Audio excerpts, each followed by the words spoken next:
नमस्कार, मैं हूं श्री भूटानी। आप देखना शुरू कर चुके हो वैभव क्रांति चैनल। मैं हूं आपका अपना दोस्त सतीश भूटानी। हमारे साथ मौजूद है आम आदमी पार्टी के पलवल जिला अध्यक्ष चंद्रशेखर रावत, जो कि 25 तारीख को गतपुरी में होने वाली भाजपा की रैली में काले झंडे दिखाने का ऐलान क्यों करना पड़ा है, इसके पीछे आइए जानते हैं और किन किन मुद्दों पर वो अपनी बात रख रहे हैं, यह भी उनसे कुछ सवालों के जरिए जानेंगे। रावत साहब, झंडे दिखाने का ऐलान कर दिया आपने मुख्यमंत्री मनोहर लाल को, इसके पीछे क्या नौबत आ पड़ी आपको? इनकलाबी साथी हैं। कोई राजनीतिक परिवेश हमारा रहा नहीं है। एक व्यवस्था को बदलने के लिए हम लोग आए हैं। तो एक छोटी सी बड़ी पुरानी कहावत है हमारे बड़े बुजुर्गों की, युद्ध नहीं जिसके जीवन में वो तो बड़े अभागे होंगे, या तो प्रण को तोड़ा होगा या फिर रण से भागे होंगे। तो हम उस तरह की परिस्थितियों से, उस परिवेश से आते हैं कि हमने कमर दिखा के, पीठ दिखा के भागना नहीं सीखा। आज जो करप्शन का मुद्दा है पलवल में सबसे चरम पे है, और हम माननीय मुख्यमंत्री मनोहर लाल खट्टर जी की कमज़ोर सरकार को ये बता देना चाहते हैं कि पलवल में किस कदर करप्शन है। हजारों लड़कियां गायब हो गई हैं जिनका कहीं आज तक कोई पता नहीं है।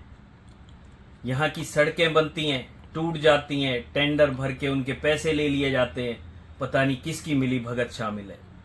नगर परिषद में टेंडर होते हैं, उनमें पता नहीं चेयरमैन शामिल होता है या विधायक का कुछ हाथ होता है। करप्शन की शिकायतें होती हैं, कोई एक्शन नहीं लिया जाता है। लगातार इस तरह की चीज़ों से त्रस्त होके यहाँ ये वादे उनसे करते हैं जनता से कि 9 साल उन्होंने सुशासन दे दिया। जिस जजिया कर के लिए वो बात करते थे, जिस टोल पे कि भाई ये जजिया कर है, उसी टोल पे आज रैली करने जा रहे हैं। तो इनका विरोध तो बनता है, बीजेपी की भ्रष्ट सरकार का विरोध तो बनता है, और वो हम भूटानी जी करके। करप्शन के खिलाफ विरोध तो आपका बनता है बीजेपी सरकार की तरफ, लेकिन दिल्ली की आम आदमी पार्टी के 2 मंत्री, जिनमें डिप्टी सीएम भी हैं, करप्शन के आरोप में जेल में बंद हैं। पंजाब में स्वास्थ्य मंत्री वहाँ के, वो भी करप्शन के मामले में पकड़े गए थे। काले झंडे दिखाना तो आम आदमी पार्टी की सरकारों में बनता है आपका। देखिए, आपने बहुत अच्छे मुद्दे उठाए हैं। जो पंजाब के स्वास्थ्य मंत्री के खिलाफ एक्शन लिया गया, वो माननीय भगवंत मान जी ने लिया। जब उनके खिलाफ शिकायत आई तो वो दबाई जा सकती थी, पार्टी ने उसे दबाया नहीं। उन्होंने खुद उनका कॉग्निजेंस लेके उन्हें जेल के अंदर कराया। ये तो आम आदमी पार्टी का बड़प्पन है कि अपने नेता को भी नहीं बख्शती है। रही सत्येंद्र जैन जी की बात, माननीय मनीष सिसोदिया जी की बात, एक ईडी नाम की स्वायत्त संस्था है जिसका काम तो होना चाहिए कि वो करप्ट लोगों को पकड़े, मनी लॉन्ड्रिंग कर रहे लोगों को पकड़े। इस ईडी संस्था का एक सबसे बड़ा आपको बताऊं कि क्या है कि 1 साल तक इसमें अगर आपके खिलाफ एफआईआर हो गई तो आपको बेल ही नहीं मिलेगी, जिसकी सजा आज हमारे ईमानदार सत्येंद्र जैन जी, मनीष सिसोदिया जी शिक्षा मंत्री, जिन्होंने शिक्षा को एक बहुत ही अलग हाइट्स पे पहुंचा दिया, इंटरनेशनल स्टैंडर्ड्स के शिक्षा के आयाम बना दिए, उस मंत्री को उप मुख्यमंत्री भी जो रहे, उन्हें जेल के अंदर डाल दिया। ये सरकार की, बीजेपी सरकार की दुर्भावना रही है। सत्येंद्र जैन जी, जिन्होंने दिल्ली के अंदर मोहल्ला क्लिनिक में एक बहुत शानदार योगदान रहा है। अमेरिका से भी ट्रंप की बेटी जब यहाँ देखने आई तो स्पेशल ये देखने के लिए आई कि यहाँ पे दिल्ली में जो एजुकेशन सिस्टम है, हेल्थ सिस्टम है, किस तरह से काम कर रहा है। तो भूटानी साहब, एक अच्छी व्यवस्था को बदलने के लिए ना आपको क्रांतिकारी तो होना पड़ेगा, और ज़्यादा आवाज़ उठाओगे तो इस तरह से हमारा दमन भी किया जाएगा। चलो, मैं भी आपको याद दिला दूँ, मनीष सिसोदिया जो डिप्टी सीएम रहे, वो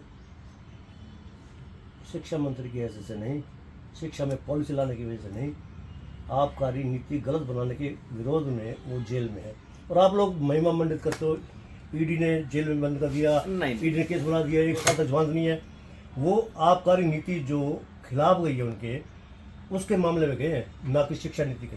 देखिए, आबकारी नीति का आपने आरोप बताया कि उस तरह का आरोप है। आबकारी नीति में क्या हुआ था कि एक सिस्टम होता है टेंडर पॉलिसी का, वो टेंडर छोड़े गए। किसने टेंडर लिए, उनसे क्या मनीष सिसोदिया जी के संबंध थे? ये तो आम तौर पे छोड़े गए। जिसने टेंडर लिया उसने अपनी शॉप्स खोल ली। लड़ाई क्या थी एलजी का क्योंकि पहले यहाँ पे शॉप्स हुआ करती थी 750 से भी ऊपर। जब माननीय सिसोदिया जी ने किया तो वो दुकानें रह गई थी 350। फिर भी टैक्स रेवेन्यू हमने ज़्यादा कलेक्ट करके दिया था, क्योंकि एक्साइज पॉलिसी में क्या होता है, ये यहीं का नहीं, बीजेपी सरकारें भी जानती है, बीजेपी यहाँ हरियाणा में भी बीजेपी की सरकार में जो एक्साइज पॉलिसी है, यहाँ तो भ्रष्टाचार होता है खुलेआम, पर ये सरकारों को सबसे ज़्यादा रेवेन्यू देता है एक्साइज डिपार्टमेंट।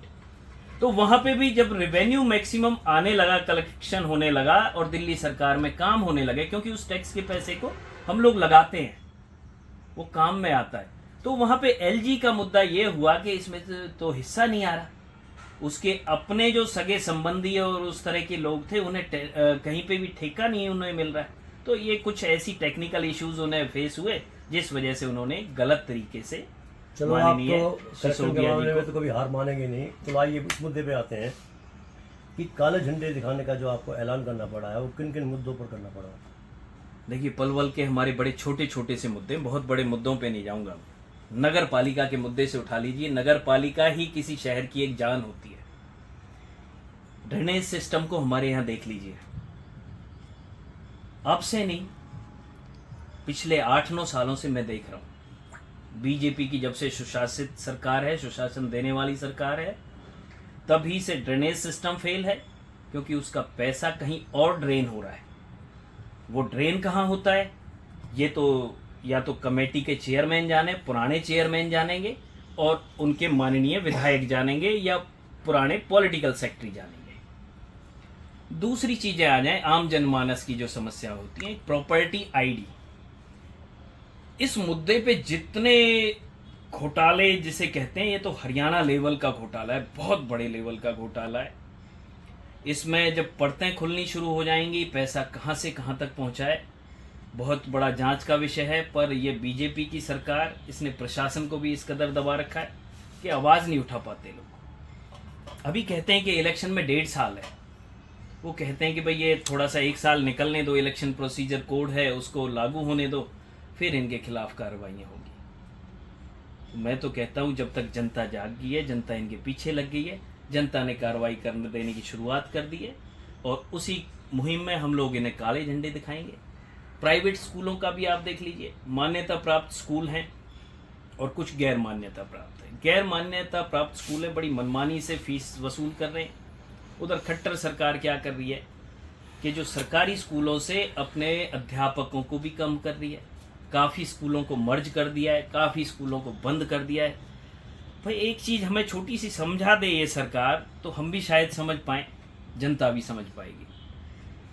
एक प्राइवेट स्कूल का टीचर जो कि 20 और 25 हज़ार में आईएएस की कोचिंग देने के लिए तैयार होता है, आईएएस तैयार कर रहा है, आईआईटीएन तैयार कर रहा है, वहीं हमारे जो ज़्यादा शिक्षित अध्यापक हैं सरकारी स्कूलों के, 80 हज़ार से 1.5 लाख तक उनकी तनख्वाह है, पर उन्हें सरकार काम नहीं करने देती है, क्योंकि वो उनसे बीएलओ का काम लेती है, जनगणना का काम लेती है, कहीं भी कोई इंटरनल सर्वे अपनी पार्टी के लेवल पे कराने हो तो उनसे वो सर्वे कराती है। तो बच्चों को पढ़ाने देने का तो काम ही नहीं करने देना चाहती सरकार उनसे।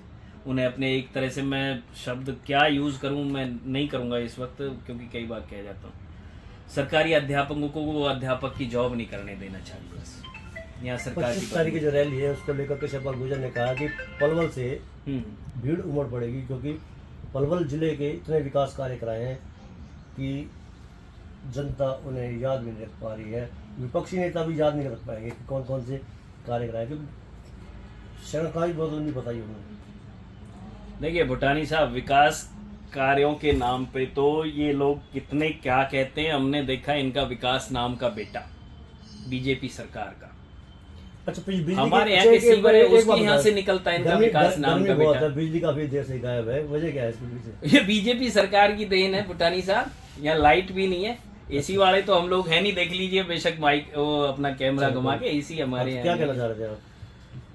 देखिए इनका विकास नाम का बेटा, मैं तो नालियों और सीवरेज से शुरू करूंगा। इनका विकास नाम का बेटा, कहीं भी आप जैसी बारिश होती है 5 मिनट की, वहां से मुंह उचकाता हुआ दिखाई दे जाएगा।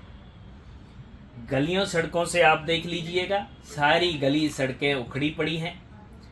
वार्ड नंबर 4 से आप शुरू हो जाइए, पैदल चलने के भी रास्ते नहीं है, पानी इस कदर भर जाता है, कीचड़ रास्तों में हो जाती है। ये तो आपको दिल्ली में बहुत भर जाता है पानी।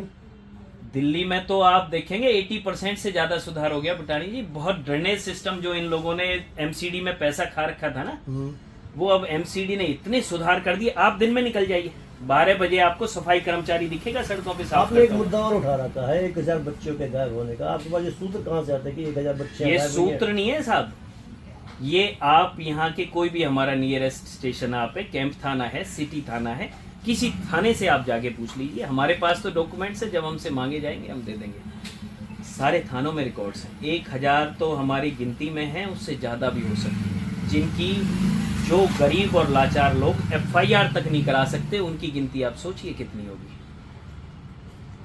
तो ये थे हमारे बीच में आम आदमी पार्टी के जिलाध्यक्ष चंद्रशेखर रावत एडवोकेट। उन्होंने कुछ मुद्दों पर हमने उनसे बात की है।